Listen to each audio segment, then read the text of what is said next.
আচ্ছা, তো আজ থেকে তোমাদের 8 মান্থের ক্লাস শুরু হলো। আমরা 9 মান্থের মধ্যেই শেষ করি, তার মানে আহ, মোটামুটি আমাদের সেপ্টেম্বরের মাঝামাঝি লাগবে, তাই তো? যদি আমার কোনোভাবে মিস না হয়, রেগুলার যদি ক্লাসগুলো নিতে পারি, আর যদি আরও আগে একটু নিয়ে ঘন ঘন নিয়ে শেষ করে ফেলতে পারি, তাহলে তোমাদের রিভিশনের হয়তো সময় পেতে পারো। পরীক্ষা যেহেতু হয়তো নভেম্বর ডিসেম্বরে এরকম আর কি সময় হতে পারে, তাতে আমাদের বাদ আছে কি রোমান্টিক পোয়েট্রির মনে হয় 2টা পয়েন্ট বাদ আছে, তাই তো? আর এদিকে হিস্ট্রির কিছু। জি স্যার। হুম। তো আজকে হচ্ছে কিডস 19 তারিখ। পারপাসে শেলি বাতাস। আশা করি এই মাসের মধ্যে আমরা হিস্ট্রিটা যদি শেষ করতে পারি, আগামী মাসের মধ্যে আমরা ওই 2টা কবি যদি শেষ হয়ে যায়, মোটামুটি আগস্টের মধ্যে শেষ করতে পারলেই সেপ্টেম্বর, অক্টোবর, নভেম্বর, তাই তো? তোমরা 3 মাস, হয়তো 2.5 থেকে 3 মাস সময় পাবা রিভিশনে দেওয়ার জন্য, যাতে রিভিশনটা দিতে পারো। এই জন্য যত তাড়াতাড়ি একটু করা যায়, যদি একটু রেগুলার ক্লাস নিয়ে শেষ করতে পারি, তো মাঝে মাঝে একটু নিয়ে নিব, ঠিক আছে? শুক্রবার করে বিশেষ করে যদি একটু টেনে নেওয়া যায়। হ্যাঁ।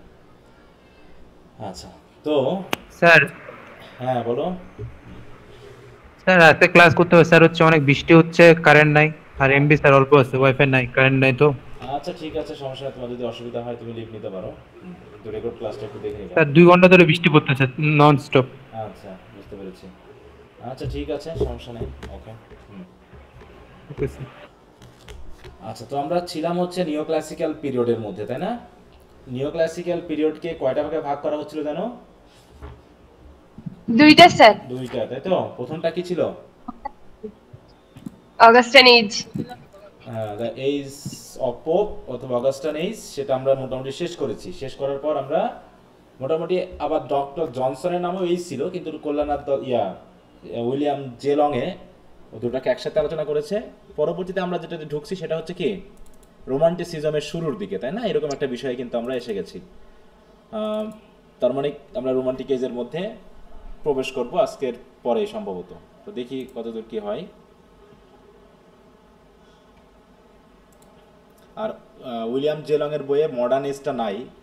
মডার্ন এজের ব্যাপারটাকে আমাদের হয়তো কল্যাণনাথ দত্তের বই থেকে বা আমার নোট টোট থেকে একটু পড়তে হবে। এই যে দেখো, উইলিয়াম ব্লেকের কথা আসছে, ঠিক আছে? আমরা কতদূর শেষ করেছিলাম এখানে? রোমান্টিসিজমের ফিচার নিয়ে আলোচনা করছিলাম মনে হয়, নাকি? জি স্যার। জি স্যার, 6টা ফিচার আলোচনা করুন। আমাদের আচ্ছা পূর্বে যে 6টা পয়েন্ট ছিল সে 6টা। আচ্ছা, 6টা পয়েন্ট নিয়ে আমরা আলোচনা করেছিলাম। সরি, কতদূর আসলাম আমরা? অলিভার গোল্ডস্মিথ, বেশি চলে আসছে। Grey,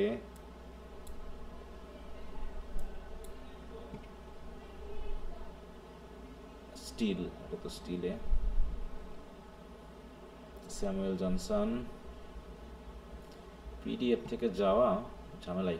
Johnson work, Boswell's life of Johnson, later Augustan writer,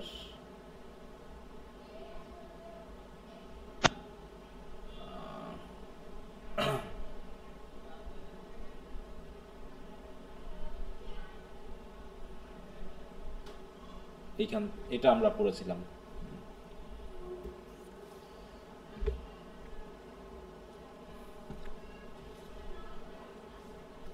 আচ্ছা, তাহলে 6টা আমরা বিশেষ ক্যারেক্টারিস্টিক্স বা ফিচার পেয়েছি, এবং সেখানে কিন্তু নিওক্লাসিসিজম এবং রোমান্টিসিজমের মধ্যে একটা পার্থক্য দেখানো হয়েছে, তাই না? ওই জায়গাটা নিশ্চয়ই তোমরা একটু পড়েছো। তো প্রথমেই এই রোমান্টিসিজমের শুরুর দিকে এবং বিশেষ করে নিও ক্লাসিক্যাল এজের মধ্যে যে কয়জন রাইটার আছে আমরা তাদের নাম আজকে একটু জানবো। প্রথমজন হচ্ছে থমাস গ্রে। থমাস গ্রেকে কি আমরা জানি? কোনো কবিতা পড়েছেন আর? জি জি স্যার, স্যার। পড়েছি। Elegy sir written in a country churchyard. Curfew tolls এটা।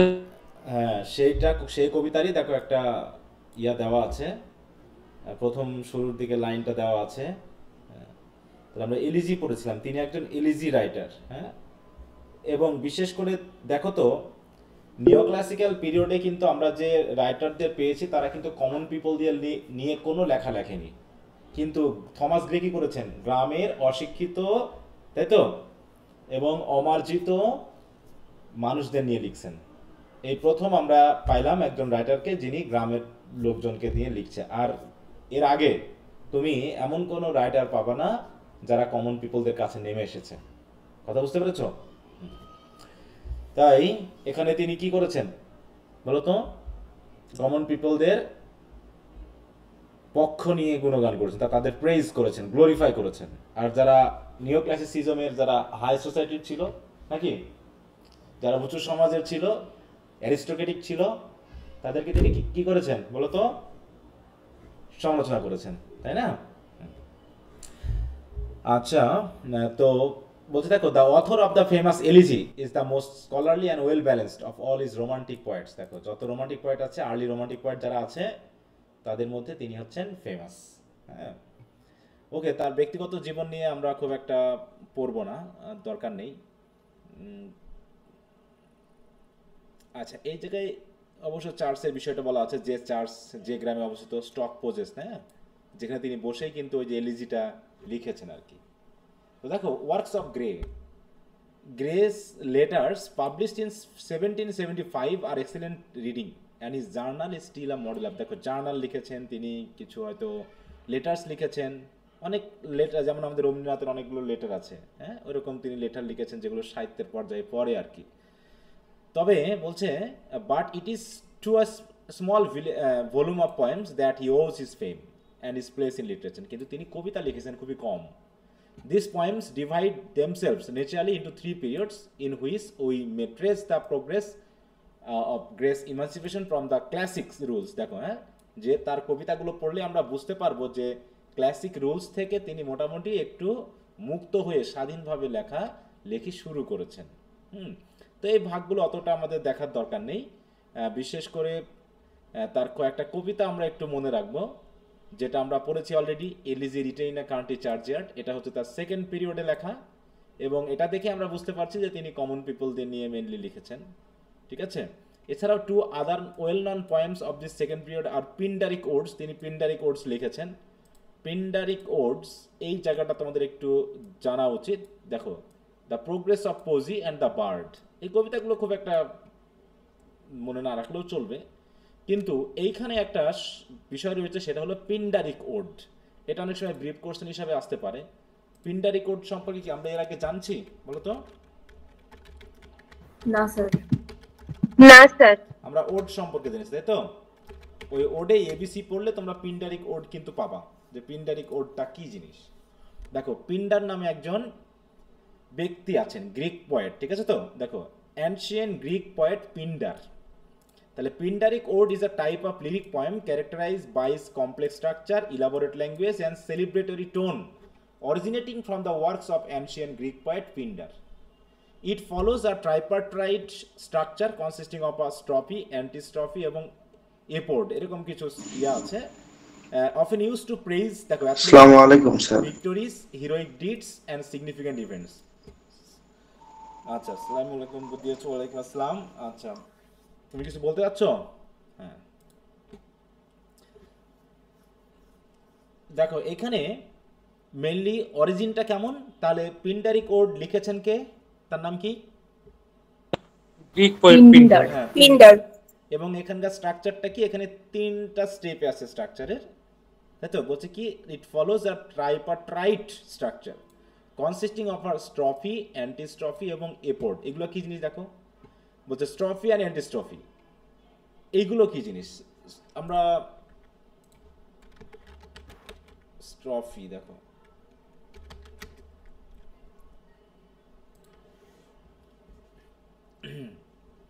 বলছে in Greek drama strophe and antistrophe refer to part of a choral ode. আমরা ইয়া পড়েছিলাম না, ইডিপাস পড়েছিলাম তো নাকি?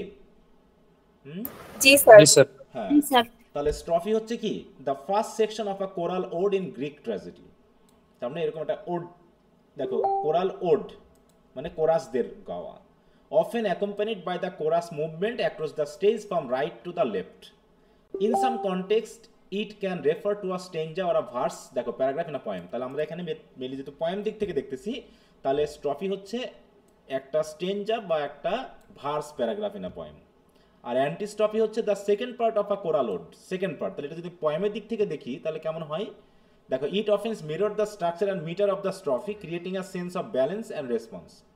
হ্যাঁ, ওটা ছিল কি দেখো, বলছে ড্রামাতে রাইট থেকে লেফটের দিকে যেতে হবে গান গাইতে গাইতে, আর এখানে হচ্ছে লেফট থেকে রাইটের দিকে, মানে কনক্লুশন ইন্ট্রোডাকশন এরকম একটা বিষয়, সেকেন্ড পার্ট। তো এরকম স্ট্রফি বা অ্যান্টি স্ট্রফি থাকবে, তারপরে কি থাকবে, এপোর্ড থাকবে, তাই না? কোথায় গেল,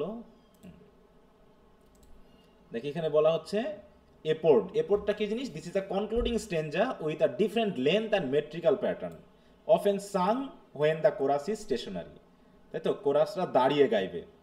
দেখো তাহলে ট্রফিতে ছিল কি রাইট থেকে লেফট, অ্যান্টি ট্রফিতে থেকে সেলো কি গান গাইতে গাইতে তারা আবার লেফট থেকে রাইটে যাবে, আর এপোর্ড হচ্ছে কি তার এক জায়গায় দাঁড়িয়ে গাইবে। এইরকম তিনটা স্টেপে মেনলি তিনটা স্টেঞ্জা দিয়ে এই পিন্ডারি কোড লেখা হয়। তাহলে Pindaric ode is composed of a group of 3 stanzas. প্রথম স্টেঞ্জা হচ্ছে স্ট্রফি, পরেরটা হচ্ছে অ্যান্টি স্ট্রফি, এবং তৃতীয়টা কি অ্যান এপোর্ড। হ্যাঁ, এরকম আর কি। তাহলে জাস্ট আমরা যদি সংজ্ঞা আসে হোয়াট ইজ পিন্ডারি কোড, তখন তোমরা এরকম একটা সংজ্ঞা দিয়ে দিবা, যেটা একটা লিরিক পয়েম, যেটা কার লেখা বলো? Greek poet Pindar. Greek poet Pindar. তারপর বলতে it follows a tripartite structure বা একটা complex structure consisting of a strophe, antistrophe এবং এপোর্ড, এরকম। আর এগুলো কেন ইউজ করা হতো? Often used to praise athletic victories, heroic deeds and significant events, মানে কোন উল্লেখযোগ্য ইভেন্টগুলোকে মেনলি প্রেজ করার জন্যই এই ধরনের।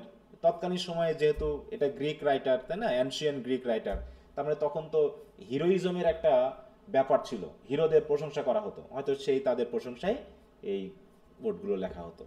তো আমরা এখানেও দেখতে পাচ্ছি যে এলিজি, মানে আমাদের যে এলিজি রাইটার থমাস গ্রে, তিনিও এরকম পিন্ডারি কোড লিখেছেন। বলছে two other well known poems of this second period are the Pindaric odes, the progress of poesy and the bard, এইভাবে। তো এগুলো আমাদের অতটা দরকার নেই, জাস্ট তার কথাটা খেয়াল রাখলেই হবে যে তিনি কি করেছেন, যে ওই যে নিওক্লাসিক্যাল যে স্ট্রাকচার, সেটাকে তিনি মোটামুটি সেখান থেকে মুক্ত হয়ে বা সেটাকে তিনি ত্যাগ করে রোমান্টিক আইডিয়ালগুলোকে নতুন করে শুরু করা যে ধারাবাহিকতা, সেটা শুরু হয় তার কাছ থেকে। তো এটা আমরা একটু খেয়াল রাখবো। তারপর হচ্ছে অলিভার গোল্ডস্মিথ। অলিভার গোল্ডস্মিথ তিনি একজন মেনলি, দেখো তিনি একজন বলা যায় যে নভেলিস্ট টাইপ, নভেলিস্ট আর কি। অলিভার গোল্ডস্মিথের নভেল আছে, যেটা তোমাদের এখন আছে কিনা আমার ঠিক, তাই বলছে। দেখো আমরা তার রাইটিং সম্পর্কে দেখব, লাইফ সম্পর্কে খুব একটা আমার দেখার দরকার নেই। দেখো তার ওয়ার্কগুলো যদি আমরা একটু দেখি, ওয়ার্কস অফ গোল্ডস্মিথ। দেখো গোল্ডস্মিথের এসে রয়েছে, দেখো তিনি এসেও লিখেছেন, and his later school histories little need to be known, এটা দরকার নাই আমাদের। দেখো এইটা হচ্ছে আমাদের briefly the vicar of the Wakefield. হ্যাঁ, এটা একটু মনে রাখবো আমরা। Is the story of a simple English clergyman doctor Primrose and his family who passes from his happiness to. এখন গল্পের ভিতরে কি আছে তা আমাদের দেখার দরকার নেই। তাহলে হচ্ছে ভিকার অফ দ্য ওয়েকফিল্ড, যদি অলিভার গোল্ডস্মিথের কথা আসে আমরা এই নভেলটাকে মনে রাখবো, the vicar of the Wakefield. এখন ভিকার কি জিনিস? What is ভিকার? ভিকার বুঝো? ভিকার মিনিং, ভিকার একজন প্রিস্টকে বোঝায়, তাই তো? দেখো চার্চের ব্যক্তি, বলছে an incumbent of a parish where tithe formerly pass to a chapter or religious house, আর লে পার্সন বলা হয়, ওর আর লে পার্সন বা আচ্ছা আর representative of or deputy of a bishop, তিনি একজন ক্লার্জিম্যান আর কি, একটা নির্দিষ্ট পর্যায়ের। দেখো যে ক্লার্জিম্যান বা প্রিস্ট বা পার্সন হিসাবে, যেহেতু তিনি ব্যক্তিগতভাবে এমনটা ছিলেন, তাই না? এখানে বলছে না যে তিনি কিন্তু একজন পুরোহিতের মতো ওরকম, হ্যাঁ পুরোহিত বা পাদ্রী, এই আর কি। হ্যাঁ, এখানে মেনলি তার ইয়াগুলো দেওয়া আছে, একবারে দেওয়া আছে বইগুলোর নাম। দেখো his vicar of the Wakefield, the vicar of the Wakefield আর deserted village and she stoops to conquer. এটা একটা ড্রামা কিন্তু, হ্যাঁ, শি স্টুপস টু কনকোয়ার, যেটা তোমরা থার্ড ইয়ারে পড়বা অলিভার গোল্ডস্মিথের, she stoops to conquer which brought him undying fame. এই তিনটা নাম আমরা খেয়াল রাখবো, ভিকার অফ দ্য ওয়েকফিল্ড, তারপরে কি দ্য ডেজার্টেড ভিলেজ, আর হচ্ছে শি স্টুপস টু কনকোয়ার। এইটা মনে রাখলেই চলবে। বাকি এগুলো নিয়ে কথা বলা হয়েছে।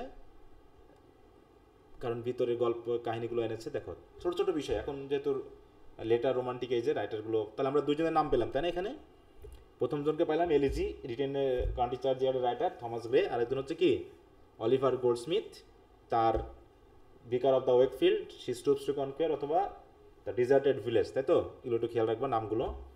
তারপর হচ্ছে উইলিয়াম কাউপার, এখন আর যে নামগুলো আছে খুব একটা অত উল্লেখযোগ্য হিসাবে না, তারপর আমরা নামগুলো খেয়াল রাখবো, কারণ যেহেতু ওইভাবে দেওয়া লাগতে পারে যে প্রি রোমান্টিক এজ, হ্যাঁ, বা রোমান্টিক এজের যে ধারাবাহিকতা, তাই না, যে রোমান্টিক সেন্সগুলোকে আনার যে শুরু, সেটাকে দেখানো হয়েছে, রিভাইভাল যেহেতু বলা হচ্ছে। In Cowper we have another interesting point who like Gray and Goldsmith shows the struggle between, দেখো, romantic and classic ideals, romantic and classic ideals. বলছে দেখো, in his first volume of poems Cowper is more hampered by literary fashions than was Goldsmith in his traveller and deserted village. তো কাউপারের রাইটিংগুলো কী কী আমরা দু একটা একটু দেখে রাখবো, তার লাইফ সম্পর্কে আমাদের অত জেনে মাথা নষ্ট করার কোনো দরকার নাই। আমরা কাউপার্সের এইখানে দেখো আছে Cowper's first volume of poems, in একজন point containing the progress of error, truth, table talk. এই খুব বেশি সিগনিফিক্যান্ট না, তবে দ্য প্রোগ্রেস অফ এরর এটা একটু মনে রাখার চেষ্টা করবা, তাছাড়া বাকিগুলো ওইভাবে মনে রাখার কোনো দরকার নাই। যেগুলো তোমাদের কোশ্চেন আনসার দিব সেগুলো দেখলেই হবে। তাহলে আমরা তিনজনের নাম পেলাম। এর নাম কি জানো? কাউপারের ফুল নাম কি? William Cowper. তাই তো? না, উইলিয়াম কাউপার। তারপরে হচ্ছে আমাদের যে উইলিয়াম, রবার্ট বার্নস, একে আমরা একটু খেয়াল রাখি। বলতে দেখো, after a century and more of classicism we noted with interest the work of three men, Gray, Goldsmith and Cowper, whose poetry like the chorus of awakening bird suggest the dawn of another day, মানে নতুন সিন। Two other poets of the same age suggest the sunrise. তাদের মধ্যে একজন হচ্ছে, দেখো, the first is the ploughman Burns, তিনি জানো, এবং আরেকজন হচ্ছে কি ব্লেক, তাই না, who speak straight from the heart to the primitive emotions of the race, and the second is the mystic Blake. তাহলে এই দুইজন তো আছেই, তাই না, এই তিনজন তো আছেই, গ্রে, গোল্ডস্মিথ এবং কাউপার। তার ভিতরে আরো দুইজন পয়েন্টের কথা বলা হচ্ছে, যে দুইজন মোটামুটি রোমান্টিকে যে সানরাইজ বলে ধরা হচ্ছে। একজন হচ্ছেন বার্নস আর একজন হচ্ছেন কি উইলিয়াম ব্লেক। তো আমরা একটু আগিয়ে যাই তার ওয়ার্ক সম্পর্কে, লাইফ সম্পর্কে আমরা তো দেখবো না। দেখো, দ্য পোয়েট্রি অফ বার্নস হচ্ছে দ্য পাবলিকেশন অফ দ্য, দেখো, Kilmarnock Burns with the title poems chiefly in the Scottish dialect.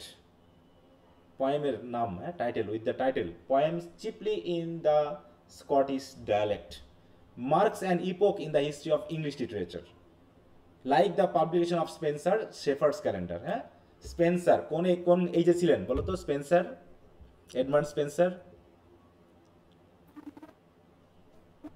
তিনি কোন এজের রাইটার ছিলেন? হ্যাঁ, কোন এজ? এলিজাবেথান এজে, তাই না? হ্যাঁ, এডমান্ড স্পেন্সার তিনি সনেট লিখছেন, স্পেন্সারিয়ান সনেট। আর কি কি আছে? দ্য শেফার্ডস ক্যালেন্ডার তো এখানে পেলাম, আর একটা হচ্ছে কি দ্য ফেয়ারি কুইন, তাই না, এপিক, তিনি সেটা লিখছেন। তাহলে শেফার্ডস ক্যালেন্ডার পাবলিকেশন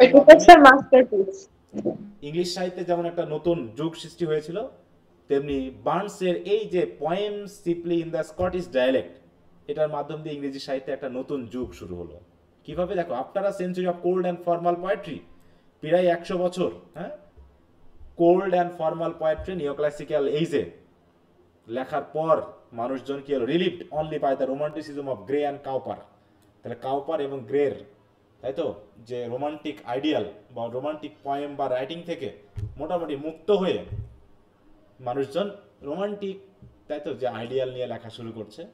এই জন্য বলা হচ্ছে কি কোল্ড অ্যান্ড ফর্মাল পোয়েট্রি ছিল নিওক্লাসিক্যাল পিরিয়ডে। সেখান থেকে মোটামুটি মানুষ মুক্ত হয়ে রোমান্টিক সেন্স, ইমাজিনেটিভ পাওয়ার, ন্যাচারাল টোন, তাই তো, তারপর হচ্ছে love for nature, love for common people, এইগুলো নিয়ে লেখা শুরু করেছে এরা। তো যেহেতু বার্নসের এই পোয়েট্রির ভিতরেও তিনি এরকম রোমান্টিক বিষয়গুলোকে, রোমান্টিক যে ফিচার সেগুলোকে অ্যাড করেছেন, দেখো এখানে সেই বলছে যে this fresh inspired songs went straight to the heart like the music of returning birds in spring time. তো এখানে কাউপারের তোমার বার্নসের কিছু পয়েম আছে, যেমন such poems like the cotter Saturday night, to a mouse, to mountain daisy, man was made to mourn, the twa dogs, address to the deil, Halloween ইত্যাদি ইত্যাদি suggest that the whole spirit of the romantic revival is embodied in this obscure ploughman. Obscure ploughman মানে বার্নসকে বোঝানো হচ্ছে। Obscure কারণ কি, তার তিনি অনেক কবিতা লিখেছেন কিন্তু অতটা খ্যাতি অর্জন করেননি, এই জন্য তাকে বলা হচ্ছে কি obscure. Love, humour, pathos, the response to nature, এই সব কিছু all the poetic qualities that touch the human heart are they here, এই কবিতার ভিতরে এইগুলো ছিল। হ্যাঁ, লাভ, হিউমার, প্যাথোস, মানে মূল কথা হলো যে মোটামুটি তিনি রোমান্টিক মুভমেন্টের পূর্ববর্তী, তাকে বলছে if the reader will note again the 6 characteristics of the romantic movement and then read 6 poems of Burns, তাহলে রোমান্টিক মুভমেন্টের এই ফিচারগুলো পড়ার পাশাপাশি যদি কেউ এই বার্নসের এই 6টা পয়েম কেউ পড়ে, তাহলেই হি উইল অ্যাট ওয়ান্স, তাই তো কি করবে, he will see at once how perfectly this one man expresses the new idea, মানে রোমান্টিক আইডিয়া কিভাবে তিনি তুলে ধরেছেন। তো যেহেতু আমরা কবিতাগুলো পড়বো না বা পড়ার সুযোগও নেই, জাস্ট আমরা মনে রাখি যে মোটামুটি বার্নসের রোমান্টিসিজমের রিভাইভালে একটা বড় ধরনের অবদান রয়েছে।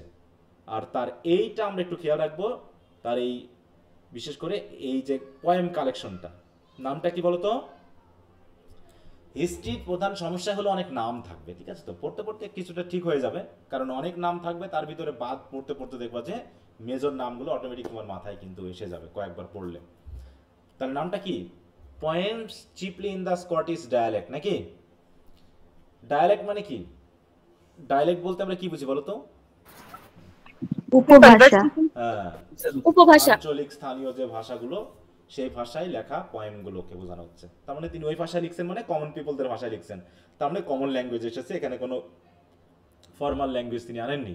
অতএব এটাও রোমান্টিক এজের একটা ফিচার। আচ্ছা, তাহলে বার্নসকে আমরা দেখলাম, তার কবিতাগুলো নিয়ে এখানে বিস্তারিত বর্ণনা করা হয়েছে, তো আমরা পড়ছি না। এরপর আমাদের যাকে মেইনলি পায়োনিয়ার অফ রোমান্টিসিজম বলা হচ্ছে, তিনি হচ্ছেন উইলিয়াম ব্লেক। এইটা কোন কবিতা? কেউ কবিতাটা বলতে পারবে এটা কোন কবিতার অংশ বা কোন কবিতা এটা? সংস of innocence. Songs of innocence কোনটা? ইন্ট্রোডাকশন। ইন্ট্রোডাকশন। আচ্ছা, ভেরি গুড। বলছে of all the romantic poet's of 18th century, মানে 18th সেঞ্চুরিতে, মানে রোমান্টিক এজ শুরু হওয়ার আগেই যতগুলো রোমান্টিক পয়েটস আছে, Blake is the most independent and the most original. তাহলে বাকিরা নিওক্লাসিসিজম থেকে বার হওয়ার চেষ্টা করেছে মাত্র, তাই তো? পুরোপুরি তারা স্বাধীনভাবে রোমান্টিক আইডিয়ালগুলো ইন্ডিপেন্ডেন্টলি ব্যবহার করতে পারেননি, কারণ তারা মোটামুটি একটা ট্রানজিশনাল পিরিয়ড ছিল নিওক্লাসিক্যাল এজ থেকে। হ্যাঁ, দাঁড়াও আমি একটু আসছি। হ্যাঁ, পরে পরে যাও এখন। হ্যাঁ, পরে। আচ্ছা, তো দেখো, তাই বলছে in his earliest work written when he was scarcely more than a child, দেখো, হ্যাঁ, he seems to go back to Elizabethan song writers of his models. হ্যাঁ, মানে তিনি সেই এলিজাবেথান যে সকল রাইটাররা ছিলেন তাদের মডেলেই লেখা চেষ্টা করেছেন লিরিক পয়েমগুলোকে। হ্যাঁ, অতএব আমরা বুঝতেই পারছি, এবং বিশেষ করে আমরা তো পড়েছি, তাই না, যে উইলিয়াম ব্লেকের কবিতাগুলো, এবং তার সম্পর্কেও কিছুটা জেনেছি। তিনি একজন মিস্টিক পোয়েট, তাই না? তিনি ওই যে হ্যাঁ, যে চাইল্ড, হ্যাঁ, তারপর হচ্ছে অ্যাঞ্জেল, এই বিষয়গুলো অ্যাড করার চেষ্টা করেছেন তার পোয়েট্রির ভিতরে। এবং এখানেও তিনি কিন্তু দেখো কমন পিপল, বিশেষ করে চিলড্রেন দিয়ে নিয়ে লিখছে। হ্যাঁ, ধর্মকে তিনি স্যাটারাইজ করেছেন, মানে চার্চগুলোকে স্যাটারাইজ করেছেন, দেশকে নিয়ে স্যাটারাইজ করেছেন, লন্ডন কবিতা লিখেছেন, তাই না? হলি থার্সডেতে আমরা পেয়েছি। অতএব তিনি কিন্তু সেই হাই আইডিয়াল থেকে নেমে এসে মোটামুটি কমন, তাই তো, পিপলদের নিয়ে লেখা শুরু করেছে। তারপরে দেখো যে though the most extraordinary literary genius of his age, he had particularly no influence upon it. তার মানে তিনি, but indeed we hardly yet understand this poet of pure fancy, this mystic, this this mystic, this transcendental madman, তাকে madman মতো বলা হচ্ছে না, যে মাঝে মাঝে তিনি এমন কিছু তুলে ধরেছেন, দেখো এখানে বিশেষ করে যে who remained to the end of his busy life an incomprehensible child, যে তিনি মেনলি চাইল্ডদের নিয়ে লিখেছেন, তাই না? মিস্টিসিজমের মাধ্যমে তিনি দেখিয়েছেন যে ছোট বাচ্চারা হচ্ছে, বিশেষ করে উইলিয়াম ওয়ার্ডসওয়ার্থের কবিতা আমরা পড়েছি, উনিও মিস্টিক সেন্স দিয়েছেন, যে তিনি কি বলতেছেন যে চিলড্রেনদের মধ্যে মোটামুটি সে স্বর্গীয় ব্যাপারগুলোকে বোঝা যায়, হ্যাঁ, পিওরিটি, স্পিরিচুয়াল ব্যাপার, স্পিরিট, সেগুলো আমরা মেনলি চিলড্রেনদের মধ্যেই কি করতে পারি বলো, আজ করতে পারি বা অনুধাবন করতে পারি, এরকমভাবে তিনি দেখিয়েছেন। তো যাই হোক, আমরা তার ওয়ার্কগুলো একটু দেখি। তার ওয়ার্ক মানে আমরা বুঝতে পারছি যে কি কি আসবে। Works of Blake, the poetical sketches, এটা একটু খেয়াল রাখো, poetical sketches published in 1783 is a collection of Blake's earliest poetry, much of it written in boyhood, অধিকাংশ তিনি ছোটবেলায় লিখেছেন তার বয়সকে। It contains much crude and incoherent work but a few lyrics like of striking originality, কিছু poem রয়েছে মোটামুটি বেশ চমৎকার, বাকিগুলো ক্রুড টাইপের। অন্যদিকে two later and better known volumes আর songs of innocence and songs of experience reflecting two widely different views of the human soul, তাই না? As in all his works, there is an emergence of apparently wordless stuff in these songs, but in the language of minor, আচ্ছা ওগুলো আমাদের অত দরকার নেই, just এখানে আমরা যেগুলো পাচ্ছি দেখো এই জায়গাতে আরো দেখো কিছু পয়েম আছে, তাই না? দ্য ল্যাম্প, দ্য টাইগার, হ্যাঁ, অনেক কবিতা আছে, তার ভিতরে আমরা যেগুলো নাম জেনেছি সেগুলো একটু দেখি।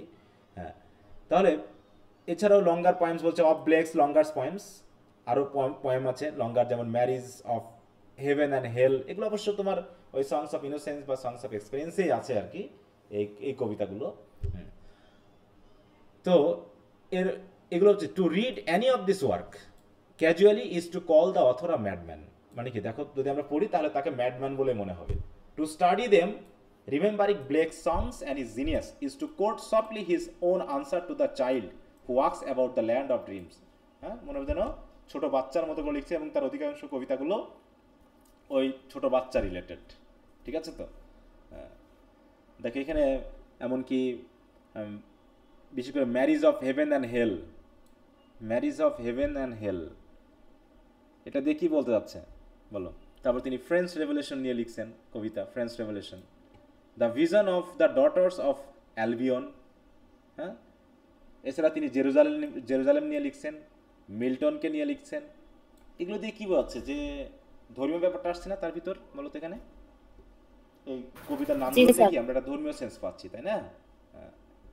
ধর্মীয় ব্যাপারগুলোকে কিন্তু আমরা পাচ্ছি, যেগুলো আমরা একটু খেয়াল রাখার চেষ্টা করব।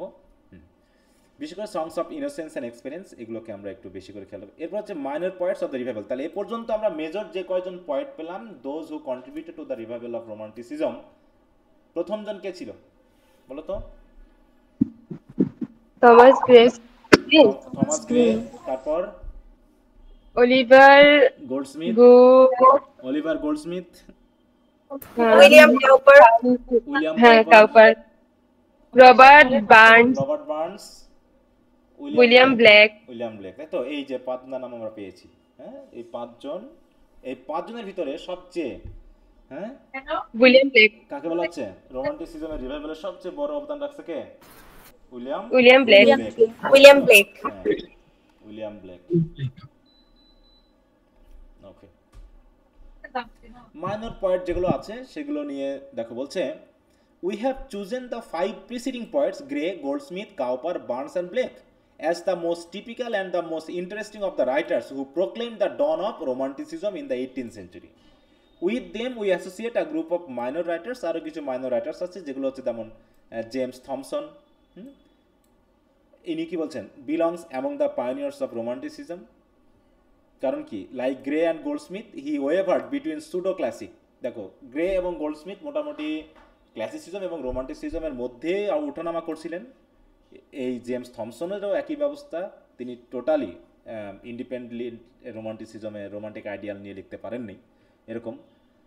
তো এখানে যে বইগুলো আছে, নামগুলো আছে, এতটা খুব একটা মনে রাখার আমার দরকার নেই। তারপর হচ্ছে জাস্ট আমরা নামগুলো একটু দেখে রাখি, নামগুলো আসছেও না পরীক্ষা বা আমরা মনে না রাখলেও চলবে। ওই যে 5 জনকে দেখেছি, 5 জনকে আমরা ধরে রাখলে চলবে, ঠিক আছে?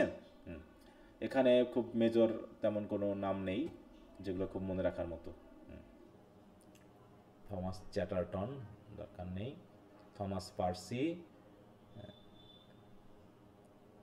তাহলে এই পর্যন্ত গেল হচ্ছে আমাদের। দেখো নিও ক্লাসিক্যাল এইজের প্রথম ভাগে ছিল হচ্ছে স্যাটার, তাই তো? তারপর হচ্ছে ফর্মাল রাইটিং, ক্লাসিক্যাল রাইটারদের ইনফ্লুয়েন্স, এবং সেখানে আমরা বেশ কিছু রাইটারের নাম পেয়েছিলাম, যেমন হচ্ছে আলেকজান্ডার পোপ, জনাথন সুইফট, তারপর কি ডক্টর জনসন, তাই তো? Samuel Johnson. আর কে পেয়েছিলাম? জন ড্রাইডেন, নাকি? না, জন ড্রাইডেন অবশ্য আগের, রেজিস্ট্রেশন পিরিয়ডে। এরকম কিছু নাম আমরা কিন্তু পেয়েছিলাম। তারপর রোমান্টিসিজমের এই রিভাইভালে চলে আসলাম, এখানে আমরা 5টা নাম পেলাম। দেখো এ পর্যন্ত নিও ক্লাসিক্যাল এজ পর্যন্ত কিন্তু আমরা অলরেডি নভেল পেয়েছিলাম, জনাথন সুইফট, তারপরে রবিনসন, কি জানো তোমার হচ্ছে হেনরি ফিল্ডিং। হেনরি ফিল্ডিং এর নাম পেয়েছিলাম না আমরা? হেনরি ফিল্ডিং নাম কিন্তু আমরা পেয়েছিলাম। জি স্যার। হ্যাঁ, ওনারা মোটামুটি স্যাটিরিক্যাল যে রাইটিং সেগুলো মেনলি লিখেছেন। এখন আমরা নভেলিস্ট পাবো। দেখো ফার্স্ট ইংলিশ নভেলিস্ট। দেখো এটা নিও ক্লাসিক্যাল এজের, ওইগুলো আবার নতুন করে বলা হবে। দেখো the chief literary phenomena of the complex 18th century are the reign of the so called classicism. এটা আবারও বলছে না যে 18th সেঞ্চুরির সবচেয়ে লিটারি ফেনোমেনার মধ্যে উল্লেখযোগ্য হচ্ছে যে দ্য রেইন অফ ক্লাসিসিজম। তারপরে আসলো কি? The revival of romantic poetry and the discovery of modern novel. তাহলে এই নিও ক্লাসিক্যাল এইজেই আমরা শেষের দিকে রোমান্টিক পোয়েট্রি একটা রিভাইভাল দেখলাম, এবং পরবর্তীতে আমরা দেখলাম মডার্ন নভেলের যে উত্থান। Of this three the last is probably the most important. তাহলে পোয়েট্রি, ক্লাসিসিজমের ব্যাপারটা, তারপর হচ্ছে পোয়েট্রি, রোমান্টিক পোয়েট্রি, তারপর হচ্ছে মডার্ন নভেল। তাহলে তার মধ্যে বলছে কি মডার্ন নভেলটা হচ্ছে সবচেয়ে গুরুত্বপূর্ণ, কারণ তখন থেকেই নভেলের যে উত্থান সেটা শুরু হয় এবং পরবর্তীতে ডমিনেন্ট হতে থাকে। যেখানে ড্রামা অনেকটা মুখ থুবড়ে পড়ে। হ্যাঁ, ড্রামা বেশ কয়েকজন রাইটার লিখেছেন, কিন্তু এখানে প্রমিনেন্ট রাইটিংটা হচ্ছে নভেল, কারণ এই বয়সে এসে, এই সময়ে এসে মানুষজন নভেল লিখতে শুরু করে। Aside from the fact that the novel is the most modern and at present the most widely read and influential type of literature. পোয়েট্রির থেকেও মানুষ নভেল পড়তে বেশি ভালোবাসত বা বাসে আর কি। ঠিক আছে, এখনকার যুগের মানুষ অধিকাংশই দেখা যাচ্ছে পোয়েট্রি খুব একটা পছন্দ করে না, করলে শর্ট স্টোরি পছন্দ করে, আর না হয় নভেল পছন্দ করে, নাকি? এ পর্যন্ত কি আমরা শর্ট স্টোরি পাইছি? এখনো শর্ট স্টোরি কি উত্থান হয়েছে এখনো? বলো তো। না শর্ট স্টোরি আমরা পাই নাই। আমরা পোয়েট্রি পেয়েছি, এপিক পেয়েছি, এসে পেয়েছি, লিরিক পেয়েছি, তাই না?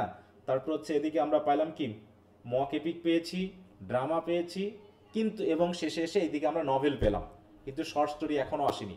কারণ নভেল এক সময় মানুষের অন্যান্য কোনো বিনোদন মাধ্যম ছিল না, টিভি সিরিয়াল ছিল না, তখন মানুষ নভেল পড়তে খুব ভালোবাসতো। লম্বা লম্বা গল্প হতো, ইমাজিনেশন ভাষা যেত, তাই না? স্যার, তাহলে নোবেল লেখা শুরু হয়েছে নিউ ক্লাসিক্যাল এজ থেকেই, প্রথম লেখা শুরু। হ্যাঁ, নিউ ক্লাসিক্যাল এজে আমরা কি পেয়েছিলাম রেজিস্ট্রেশন পিরিয়ডে বা হচ্ছে পিরিয়ডে যে কোনো আমরা নভেল পেয়েছি? বলো তো। না স্যার। আর মডেল। হ্যাঁ বলো। হ্যাঁ স্যার, বুঝছি। আচ্ছা, দেখো আমরা কিন্তু নভেলের নামটা রেজিস্ট্রেশন পিরিয়ড পর্যন্ত পাই নাই। আমরা নিও ক্লাসিক্যাল এজে ঢুকছি তখন ওই যে জনাথন সুইফট পেলাম না, হেনরি ফিল্ডিং পেলাম, তাদের মাধ্যমে কিন্তু আমরা নভেলের দেখা পেয়েছি আর কি। হ্যাঁ, এবং তখনকার যুগের নভেলগুলো, মানে এই প্রথম নভেলগুলো কিন্তু ছিল হচ্ছে স্যাট্রিক্যাল রাইটিং। হ্যাঁ, জনাথন সুইফটের গালিভার ট্রাভেলস, হ্যাঁ, হেনরি ফিল্ডিংয়ের যেগুলো বলে জোসেফ অ্যান্ড্রু থেকে শুরু করে টম জনস, এগুলো কিন্তু সবই তোমার স্যাট্রিক রাইটিং। তাই বলছে at present the most widely read and influential type of literature we have a certain pride in regarding it, যেটা হচ্ছে কি দেখো এই England's original contribution to the world of letters. এটা হচ্ছে ইংল্যান্ডের নিজস্ব এই নভেল, কিন্তু অন্য কোনো দেশ থেকে চুরি করা হয়নি বা কপি করা হয়নি। আদার গ্রেট যেমন এপিক বলো, ড্রামা বলো, এগুলো কি আমরা অন্যরা আগে প্রডিউস করেছে সেটা আমরা পেয়েছিলাম। দেখো other great types of literature like the epic, the romance, the drama were first produced by other nations, but the ideal of modern novel seems to have been worked out largely on English soil. এটা পুরোটাই আমরা এখান থেকে পাচ্ছি। আর নভেলের শুরুটা যেন কারা করেছিল বলতে পারবা?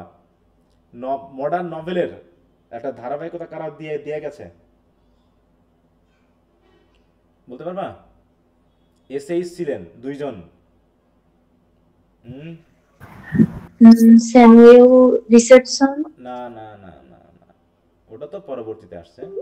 অ্যাডিশন অ্যান্ড স্টিল বলছিলাম না, তারা তারা এসেগুলোকে এমনভাবে লিখেছে যে কাভারলি পেপার আছে না, স্যার রজার ডি কাভারলি সহ তাদের ক্যারেক্টারাইজেশনের মাধ্যমে যে এসেগুলো লিখছেন, ওগুলো এসে টাইপ রাইটিং, কিন্তু সেগুলো দিয়ে বোঝা গেছে যে পরবর্তীতে এইভাবেই আস্তে আস্তে নভেলের উত্থান হতে পারে।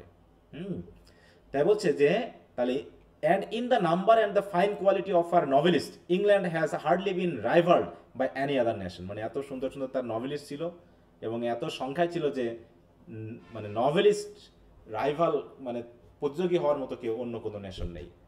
তাই বলছে দেখো মিনিং অফ দ্য নভেল, প্রথমে আমরা নভেলের মিনিংটা একটু দেখি, নভেল আসলে কি জিনিস। বলছে probably the most significant remark made by the ordinary reader concerning a work of fiction takes the form of a question, is it a good story? মানে রিডাররা পড়ার আগেই চেষ্টা করে খুঁজে নেওয়ার যে আসলে স্টোরিটা কি ভালো, এরকম আর কি, স্টোরিটা কি ভালো। অতএব স্টোরি হচ্ছে সবচেয়ে গুরুত্বপূর্ণ, তাই না? কবিতার ভিতরে কি কোনো স্টোরি থাকে বলো তো? স্টোরি কি ফুলি কি কবিতায় বলা যায়? বলা যায় না। এপিকে হয়তো কাহিনী থাকে, কিন্তু স্টোরি লাইনের ভিতরে ওরকমটা ঢোকা যায় না, যতটুকু ডেসক্রিপটিভলি লেখা যায় হচ্ছে নভেলে।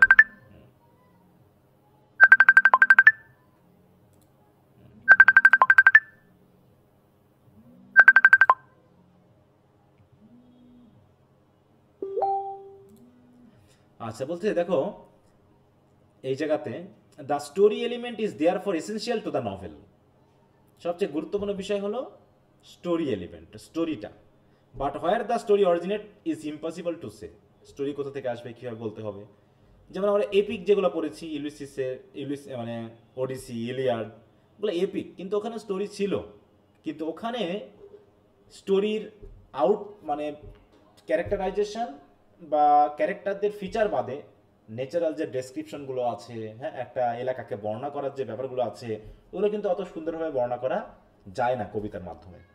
তাহলে কবিতা আরও বড় হয়ে যাবে এবং কবিতার মাধ্যম দিয়ে স্টোরি লাইনটাকে ঠিকমতো ধরা যায় না, কিন্তু নভেলে এই বিষয়গুলোকে বর্ণনা করা যায়। হ্যাঁ, তো এগুলো নিয়ে কথা বলা হয়েছে, তো আমরা এসব নিয়ে আমরা আলোচনা যাচ্ছি না, কারণ ওটা অত দরকার নেই। যেটা আমরা নভেল কোথা থেকে শুরু হলো সেটা বলছে কি ইম্পসিবল টু সে, আসলে হঠাৎ করে বলা যায়নি কে আসলে প্রথম শুরু করেছিল। তবে দেখো এই যে at the beginning of the stage we delight in Robinson Crusoe. Robinson ক্রুসোর নামটা আমরা শুনলাম, ড্যানিয়েল ডিফোর লেখা। We read eagerly a multitude of adventure narratives and a few so called historical novels. হ্যাঁ, মানে রবিনসন ক্রুসোর প্রধান ইয়াটাই হচ্ছে একটা অ্যাডভেঞ্চার ন্যারেটিভ, যদিও এটা অ্যাডভেঞ্চারাস স্টোরি, যেটা থার্ড ইয়ারে তোমরা পড়বা, কিন্তু এটা আসলে রিলিজিয়াস অ্যালিগরি একটা। হ্যাঁ, একটা লাইফ বা হিরোর জীবনী, হিরোর যে জার্নি, এটার মাধ্যম দিয়ে মেনলি আমাদের লাইফ জার্নিকেই অ্যালিগরিক্যালি নির্দেশ করা হয়েছে। হ্যাঁ, এই রবিনসন ক্রুসো নিয়ে এখানে বর্ণনা করা হয়েছে, অথবা আমাদের দরকার নাই। তারপর হচ্ছে প্রিকার্সর অফ দ্য নভেল। অতএব প্রিকার্সর মানে বুঝো তো? প্রিকার্সর বলতে কাদেরকে বোঝায়, কি বোঝায়? পূর্বসূরি, মানে কারা প্রথম শুরু করলো। দেখো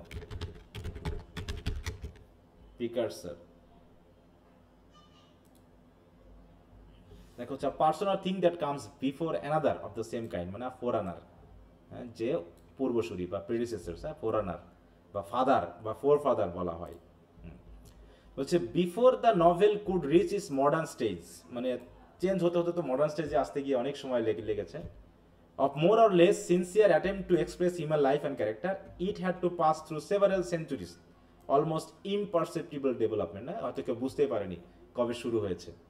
তবে বলা হচ্ছে among the early precursor of the novel we must place a collection of tales known as the Greek romances। Mainly romance থেকেই, রোমান্সগুলোই বিবর্তনের মাধ্যমে নভেলের রূপ নিয়েছে আর কি। হ্যাঁ, তাহলে এখানে দেখো বলছে dating from the second to six centuries, তার মানে ওই যে আমাদের অ্যাংলো সেকশন অ্যাংলো নরমান পিরিয়ডের ওই সময়ের ঘটনা। হ্যাঁ, তো এখানে যেটা বলা হবে বলছে the third and most influential group of resetters of the novel is made up of romances of chivalry such as found are দেখো মডেডি আর্থার, হ্যাঁ মেলোডিস মডেডি আর্থার যেটা আমরা পেয়েছিলাম অ্যাংলো সেকশন বা অ্যাংলো নরমান পিরিয়ডে, তাই না? ওই সময় যে রোমান্সগুলো ছিল সেই রোমান্সগুলোর হয়তো পরিবর্তন হতে হতে আস্তে আস্তে আমরা এই নভেলের রূপ পেয়েছি, এটা বলা হয়ে থাকে। হ্যাঁ, তো আমরা তারপরে ক্যান্টারবেরি টেলস আছে, মানে প্রিকারসার বলতেছে এদেরকে, হ্যাঁ যে ক্যান্টারবেরি টেলসের কথা আছে, সেখানেও কিন্তু অনেকগুলো হ্যাঁ মেন উইমেন নিয়ে কিন্তু আলোচনা হয়েছে, তাই না? কতজন ছিল বলো তো ওখানে টোটাল ক্যারেক্টার, এবং প্রত্যেকে গল্প বলার কথা ছিল কয়টা করে মনে আছে ক্যান্টারবেরি টেলসে? 4টা করে, প্রত্যেকে 4জন করে ফেললো। 50 জন ছিল, 4টা করে 32 আবার 30 আছে স্যার এক্সাক্ট। আচ্ছা, তো ওখানেও যেমন একটা বর্ণনা করার কথা আছে, এরকম ভাবে বর্ণনা করে মেইনলি এই বিষয়গুলো এসেছে, বর্ণনা করতে করতে বিষয়গুলো নভেলের রূপ নিয়েছে, তাই বলছে। হ্যাঁ, যেখানে ক্যারেক্টার কীভাবে বর্ণনা করতে হয়, হ্যাঁ তারপর ক্যারেক্টার ফিচারগুলো কীভাবে বর্ণনা করতে হয়, এইগুলো তো এইগুলো আমাদের অত জানার দরকার নেই যে কীভাবে কী আসলো। ইউটোপিয়া থেকে শুরু করে অনেক, যেমন অ্যাজ ইউ লাইক ইটের কথা আসা হচ্ছে, ওখানে অনেকগুলো ক্যারেক্টার আছে, তাই না? মানে কীভাবে বিবর্তনটা হতে হতে নভেল আসলো সেটাকে বর্ণনা করা হয়েছে। হ্যাঁ, তো তারপরে যে থমাস ন্যাশ বা যারা হচ্ছে ইয়া ছিল তোমার ইউনিভার্সিটি উইট ছিল, তাই না? তারপরে পিউরিটানিজে আসলো, পিউরিটানিজে এসে বানিয়ান্স দ্য পিলগ্রিম প্রোগ্রেস, তারপর হচ্ছে এডমান্ড স্পেন্সারের ছিল ফেয়ারি কুইন, এগুলো যে স্টোরি লাইন আছে যেটাকে বললাম। তারপর আসলো কি শেষে এসে দেখো এই যে, এবং শেষে এসে কি হলো, the character of Sir Roger de Coverley is a real reflection of English country life in the 18th century and with Steele's domestic cases, the Tatler, the Spectator and the Guardians, এগুলোর মাধ্যম দিয়ে আমরা কিন্তু নভেলের যে ধারাবাহিকতা, হ্যাঁ দেখো, cross the borderland and lies outside of romance and enter the region of character study where the novel has its beginning, মানে এইভাবে আস্তে আস্তে কি হলো নভেলের রূপ নিল, হয়তো বা চেঞ্জ হতে হতে হতে হতে, হ্যাঁ যেটা এইভাবে বলা হয়েছে। তবে the discovery of the modern novel, তাহলে মডার্ন নভেল কোথা থেকে ডিসকভারি হলো, কার কাছ থেকে শুরু হলো? দেখো, notwithstanding this long history of fiction to which we have called attention, it is safe to say that until the publication of Richardson Pamela in 1740, no true novel had appeared in any literature. তার মানে true literature কাকে বলা হচ্ছে এখানে? রিচার্ডসনের Pamela, তাই না? দেখো, by a true novel we mean simply a work of fiction which relates the story of a plain human life under stress of emotion, মানে একজন হিউম্যান লাইফকে হিরো ধরে বা হিরোইন ধরে তার আশেপাশের পরিবেশ, তার আশেপাশের ক্যারেক্টারগুলোকে বর্ণনা করা হয়েছে এমন একটা নভেল যেটা হচ্ছে পামেলা, সেটা 1740 সালে পাবলিশড হয়, যার রাইটার হচ্ছে কে? রিচার্ডসন, তাই তো? তার মাধ্যম দিয়ে মেনলি নভেলের যে সূত্রপাত, ডিসকভারি কেন বলা হচ্ছে? বিগিনিং বলা হয়নি, বলা হয়েছে কি ডিসকভারি, কারণ বিগিনিংটা আমরা জানি না কবে থেকে শুরু হয়েছিল, হঠাৎ করে আমরা একটা সত্যিকারের নভেল আবিষ্কার করেছি যে না নভেল তাহলে লেখা হচ্ছে। তাই বলছে দেখো, আর নাম্বার অফ ইংলিশ নভেলিস্ট, এরপরে অনেক নভেলিস্ট, অলিভার গোল্ডস্মিথের কথা বললাম, তিনি তো এর আগে দেখলাম ড্রামা লিখছেন, তার সাথে তিনি আবার নভেলও লিখছেন। রিচার্ডসন, হেনরি ফিল্ডিং, তাই না? তারপর হচ্ছে Smollett, Sterne, all seems to have seize upon the idea of reflecting life as it is in the form of a story, হ্যাঁ জীবনটা যেমন ঠিক সেভাবেই তারা গল্পের ছলে তুলে ধরার চেষ্টা করেছেন, and to have developed it simultaneously, তারা একই সমসাময়িক আর কি, তাই তারা পাশাপাশি কি করেছেন তাদের মতো করে তাদের এই স্টোরিগুলোর মাধ্যমে নভেলকে বিশেষভাবে উপরে তোলার চেষ্টা করেছেন। হ্যাঁ, তো আমরা ওই যে ডক্টর জনসন ইত্যাদি ক্লাবের ওই কথাগুলো আবার ঘুরে ফিরে আসছে। দেখো, before we consider the work of this writers who first develop the modern novel, কে প্রথম শুরু করলো? We must glance as the work of a pioneer Daniel Defoe, whom we place among the earlier novelist from the simple reason that we do not know how else to classify him, মানে তাকে আমরা কী ধরনের novelist বলবো সেই হিসাবে যেহেতু আমরা তাকে ক্লাসিফাই করতে পারি না, তাই আমরা তাকে দিয়ে শুরু করছি। তাহলে মডার্ন নভেল হচ্ছে, to Defoe is often given the credit for the discovery of the modern novel. Discovery of the modern নভেলে বলা হচ্ছে কাকে? ড্যানিয়েল ডিফোকে। এটা হচ্ছে কি অফেন বলা হয়, অফেন, কিন্তু even a casual reading of Robinson Crusoe, তাই না? তাই বলছে দেখো, which generally heads the list of modern fiction, মানে মডার্ন ফিকশনের যদি লিস্ট করা হয় তাহলে প্রথমে আসবে হচ্ছে ড্যানিয়েল ডিফোর এই রবিনসন ক্রুসো। এটা একটা কি স্টোরি বলো তো? এটা একটা অ্যাডভেঞ্চার স্টোরি নাকি? এটা একটা অ্যাডভেঞ্চার স্টোরি যেখানে কি করা হয়েছে যে নৌকা ভেঙে, তাই তো রবিনসন তাই তো সমুদ্রে হারিয়ে যায়, পরে একটা দ্বীপে উঠে, তাই তো একটা দ্বীপে উঠে সেই দ্বীপে প্রায় 40 বছর কাটায় নাকি,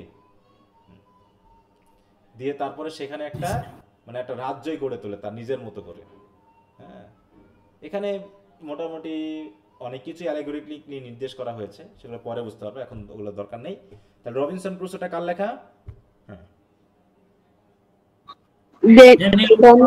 ড্যানিয়েল ডিফো, তাই তো ড্যানিয়েল ডিফো। এছাড়াও আরো কিছু নভেল আছে, এটা দরকার নেই। এই যে দেখো এখানে বলছে মল ফ্ল্যান্ডার্স, একটু খেয়াল রেখো, তাকে বলছে while others so called novels like Captain Singleton, Moll Flanders and Roxana are but little better than Picaret's novel. Picaret's novel বলে এক ধরনের নভেল তৈরি হয়, সেটা আমরা যদি একটু দেখি, দেখো Picaret's,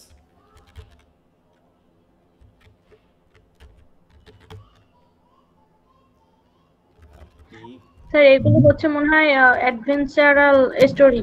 হ্যাঁ হ্যাঁ হ্যাঁ, মানে একজন হিরো থাকবে কিন্তু সেই হিরোটা হবে কি একটু রোগ টাইপের, ডিজনেস টাইপের, যেটা টম জোন্স যখন তোমরা পড়বা থার্ড ইয়ারে তাকে হিরো হিসেবে দেখানো হয়েছে, কিন্তু বলছে দেখো relating an episodic style of fiction dealing with the adventures of a রোগ অ্যান্ড ডিজনেস্ট বাট আপিলিং হিরো। মানে এখানে কোনো আইডিয়াল হিরো আমরা পাবো না, ঠিক আছে তো? এখানে যে হিরোকে আমরা পাবো সে হবে কেমন, একটু ডিজনেস্ট টাইপের, হ্যাঁ, মানে এন্টি হিরো যেটা বলা হচ্ছে সেরকম টাইপের মানুষ। আমরা ওই যে ইয়া পড়েছি না, arms and the man, arms and the man পড়েছি? তাহলে ওখানে আমরা কাকে বলতে পারি এই জাতীয় এরকম একটা হিরো হিসেবে কাকে বলতে পারি আমরা? ব্লান্সলি, ব্লান্সলিকে, তাই তো অ্যাডভেঞ্চার করা হয়েছে। তো অবশ্য ওখানে বাদ দিয়ে, ওকে বাদ দিয়ে আমাদের এন্টি হিরো যে আছে, ঠিক আছে তো, মানে হিরোইক আইডিয়াল ছিল কার ভিতরে আমাদের বলো? সার্জিয়াসের ভিতরে।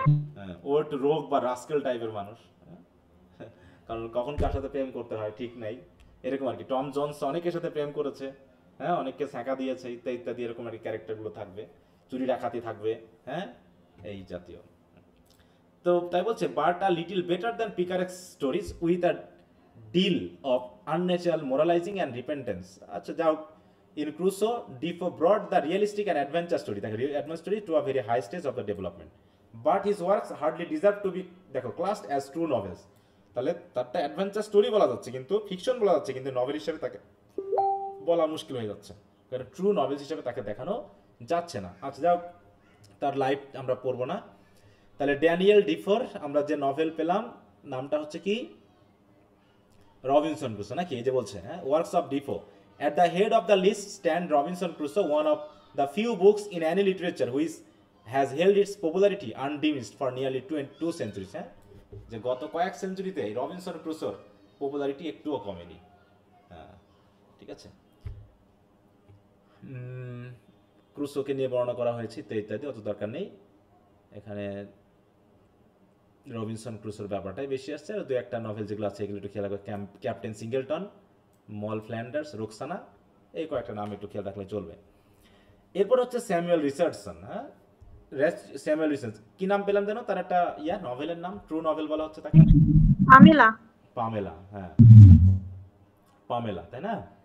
তাই বলছে to Richardson belong the credit, বলছে দেখো তার ক্রেডিট হচ্ছে কি, দেখো দ্য ফার্স্ট মডার্ন নভেলের ক্রেডিট কার দিকে যাচ্ছে? রিচার্ডসনের দিকে নাকি? Richardson. He was the son of a London joiner. অত আমাদের কার ছেলে ছিলেন মেয়ে ছিলেন অত আমার দেখার দরকার নেই, আমরা জাস্ট তার ওয়ার্কে চলে যাই। হ্যাঁ, রিচার্ডসন নভেলস, দেখো the results of Richardson inspiration was Pamela or virtue rewarded. পামেলার আরেকটা নাম হচ্ছে ভার্চু রিওয়ার্ডেড।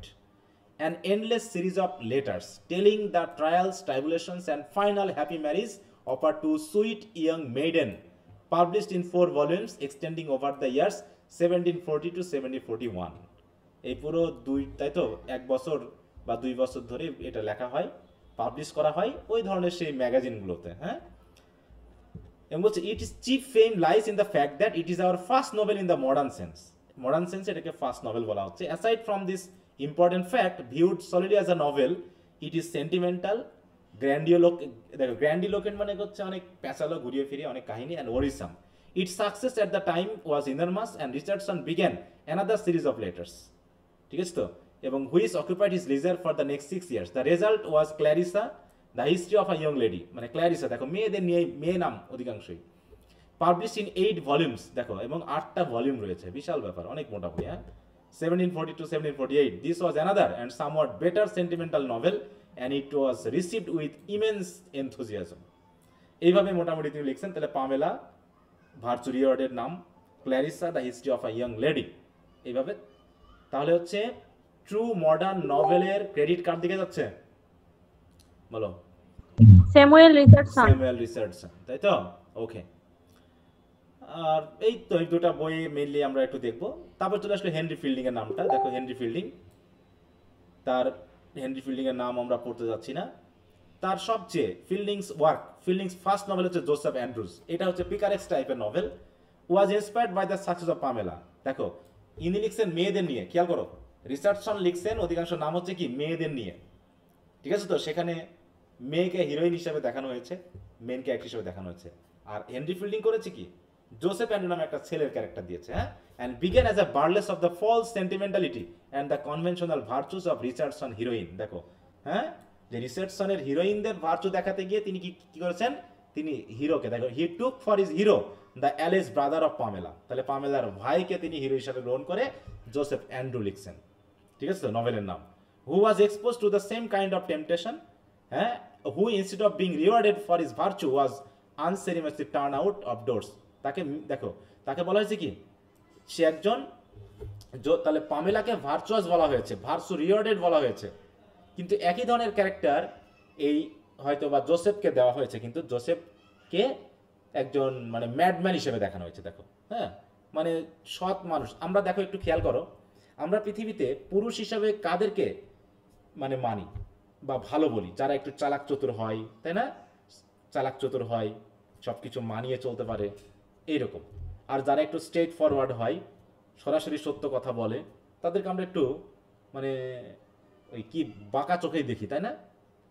তাই না কি? একটু বাঁকা চোখে দেখি না? একটু ওই যে কি বলি বাংলা কথায়, তাদেরকে আমরা যে একটু স্ট্রেট ফরওয়ার্ড হয় এবং সৎ ব্যাপারগুলোকে একটু দেখতে চাই এবং সহজে কারোর সাথে মানাতে চায় না, তাই তো? কম্প্রোমাইজের ব্যাপারটা বেশি করে না, এরকম কিছু মানুষ সমাজে আমরা তাদেরকে একটু কি বলি বলতো, রকচটা বা এই জাতীয় মানুষ বলি না? হ্যাঁ, যে একটু রকচটা টাইপের, অল্পতে রেগে যায়, ঠিক আছে, সহজে সবার সাথে মানিয়ে চলতে পারে না, কারণ তারা স্ট্রেট ফরওয়ার্ড হয়। তো ঠিক এরকম হচ্ছে এই জোসেফ অ্যান্ড্রুজের ব্যাপারে। তাই বলছে দেখো যে ফিল্ডিং, আচ্ছা অত দূর আমার যাওয়ার দরকার নেই, কারণ এগুলো তোমাদের এখন প্রয়োজন নাই। এছাড়াও শেষে হচ্ছে সবচেয়ে, হ্যাঁ বলছে ফিল্ডিংস লেটার নভেল আর Jonathan Wild the story of a rogue, দেখো রোগ, হ্যাঁ, who suggest Defoe's narrative, the history of Tom Jones a foundling, এটা তোমরা পড়বা হচ্ছে 3rd ইয়ারে, অ্যান্ড ইজ বেস্ট ওয়ার্ক, এটা হচ্ছে তার best work, the history of Tom Jones a foundling. হ্যাঁ, আর্ট হচ্ছে Amelia, the story of a good wife in contrast with an unworthy husband. হ্যাঁ, আনওয়ার্দি হাজব্যান্ডের কন্ট্রাস্টে একদম গুড ওয়াইফের লাইফটা কেমন হয় সেটা তুলে ধরা হয়েছে এই অ্যামেলিয়া নামক এই নভেলটাতে। তাহলে আমরা কয়জন নভেলিস্টের নাম পেলাম এখানে? 5 জন। হ্যাঁ, 4 জন। কে কে? সাধারণ 1 minute. Daniel Defoe, Samuel Richardson, Henry fielding, 3 জনই তো স্যার। না, 2 জন হবে। ড্যানিয়েল ডিফোকে কি নভেলিস্ট বলা হয়েছে সরাসরি, নাকি ফিকশন বা অ্যাডভেঞ্চারাস স্টোরি রাইটার বলা হয়েছে? বলো তো। অ্যাডভেঞ্চারাস স্টোরি টেলার বলা হয়েছে। হ্যাঁ, তাকে কিন্তু নভেলিস্ট বলা হয়নি। নভেলিস্ট মেইনলি বলা হয়েছে প্রথমে কাকে? রিচার্ডসনকে, তাই না? স্যামুয়েল রিচার্ডসনকে বলা রিচার্ডসন। হয়েছে। Samuel Richardson. ড্যানিয়েল ডিফোর মধ্যে হয়তো সেই ধরনের আছে, মানে সেন্সটা আছে নভেলের, কিন্তু সত্যিকার নভেলিস্টের যে ব্যাপারটা ঘটে সেটা এখানে নেই, কারণ এখানে ক্যারেক্টারের সংখ্যা কম এবং এখানে জাস্ট অ্যালেগরিক্যাল একটা রাইটিং। হ্যাঁ, এই জন্য।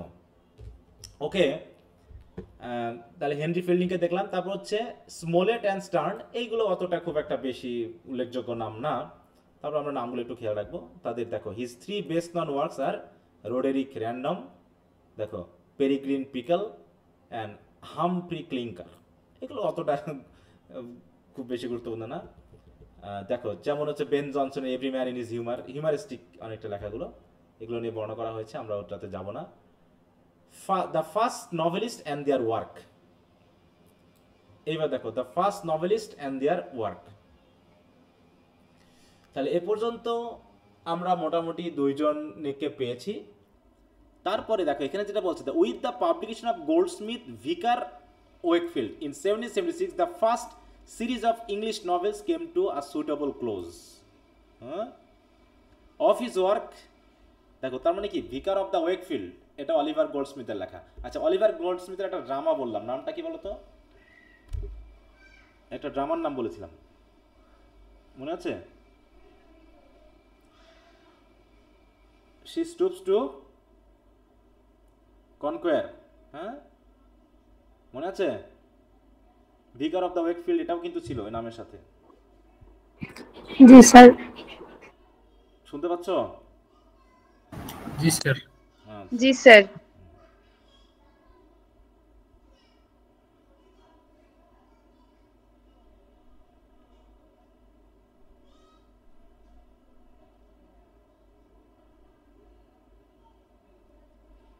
আচ্ছা, এই নামগুলো তোমরা খেয়াল রাখো। একই কথা হচ্ছে summary of the 18th century. এই তো মোটামুটি আমাদের নিও ক্লাসিক্যাল এইজে, মানে রোমান্টিক এইজের আগে, তাই তো নভেলের যে শুরুটা নিও ক্লাসিক্যাল এইজে আমরা দেখলাম। দেখো এখানে কয়টা ভাগে ভাগ করা হয়েছিল আমাদের এই নিও ক্লাসিক্যাল এইজকে, সামারিটা দেখলে আমরা বুঝতে পারবো। দেখো এখানে সামারাইজেশনে যেটা বলা হয়েছে, তাই না? এখানে মেইনলি আমরা দেখছি এই জায়গাটা, প্রথমে হচ্ছে Augustan or classic age, the meaning of classicism. তারপরে পেলাম কি, the revival of romantic poetry, এখানে থমাস গ্রে সহ আরও বিষয়টা আছে। First English novelist Daniel Defoe সহ, তাই তো Richardson, Fielding, Smollett and Oliver Goldsmith, এরা। এই হচ্ছে মোটামুটি আমাদের মনে করো নিও ক্লাসিক্যাল পিরিয়ড বা 17th and 18th সেঞ্চুরি, যেটা বলা হচ্ছে 18th and 18th সেঞ্চুরি যে লিটারেচার, হ্যাঁ সেটাকে। তো কি সবাই বুঝতে পেরেছ যে নামগুলো মোটামুটি নাম, ফিচার এবং যে স্টেপ বাই স্টেপ আলোচনা। তাহলে আলেকজান্ডার পোপের সবচেয়ে বিখ্যাত রাইটিং এর নাম কি ছিল? Rape of the lock. Rape of the lock. এটা কি জাতীয় রাইটিং?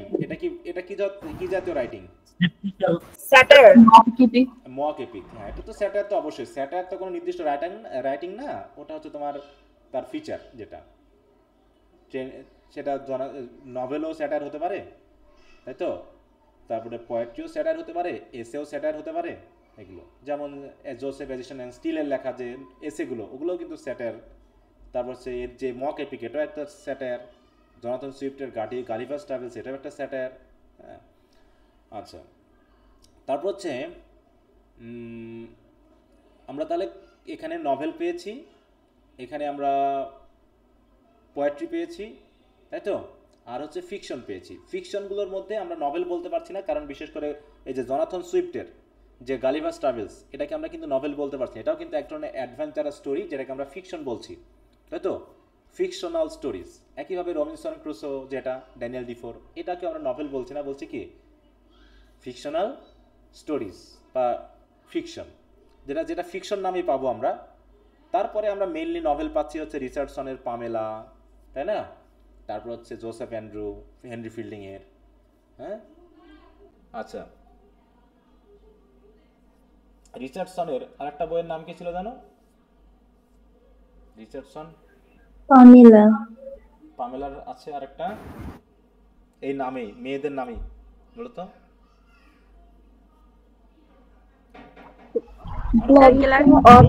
রোকসানা পাইলাম না? রোকসানা, আসছি। রোকসানা কার ছিল? রোকসানাটা কার নাম?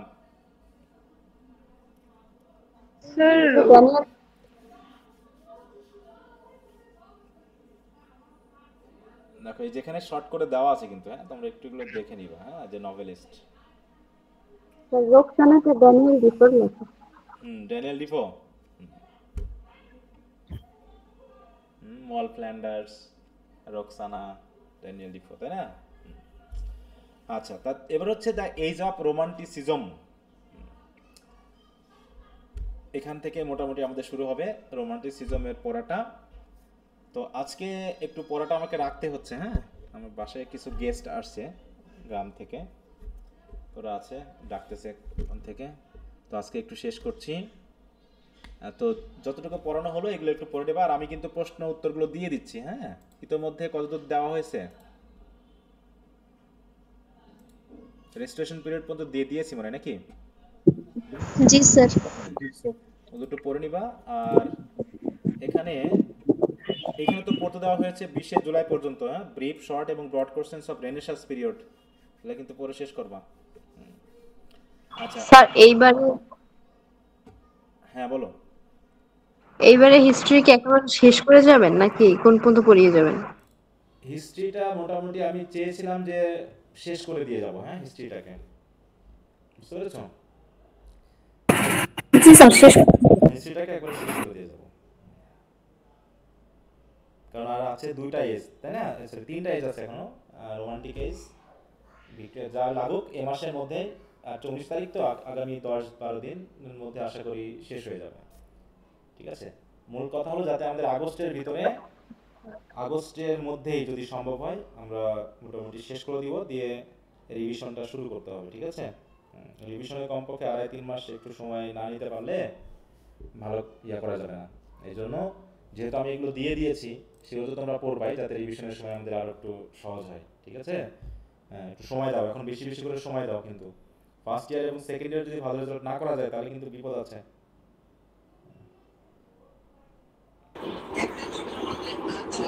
আচ্ছা, তো ঠিক আছে, তাহলে আজকে একটু রাখছি। তো সবাই ভালো থাকো, আগামী ক্লাসে আবার কথা হবে। তো যেটুকু পড়লাম সেগুলো একটু রিভিশন দিবা, নামগুলো একটু খেয়াল রাখবা, যেহেতু বই আছে তোমাদের কাছে, আশা করি যে নামগুলো বলছি, যে রাইটারগুলো বলছি এগুলো টুকে নিবা, হ্যাঁ, একটু ভালো করে দাগায় রাখবা, একবার যে মনে থাকবে সব। আচ্ছা।